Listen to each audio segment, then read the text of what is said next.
Na mpenzi msikilizaji, ni matumaini yangu kwa siku yako inakwendea vyema. Ujambo na karibu, leo ikiwa ni tarehe 2 mwezi Oktoba 2025.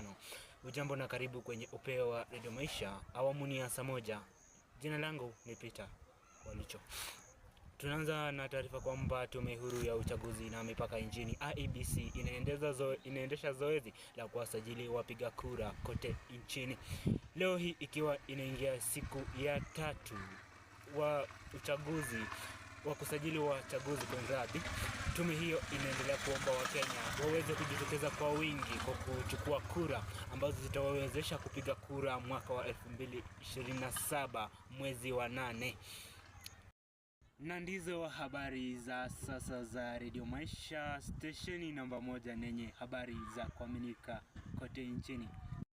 Tukutane tena saa 2 kwenye habari za sasa za Radio Maisha. Jina langu ni Peter Walicho. Tuko mbele pamoja.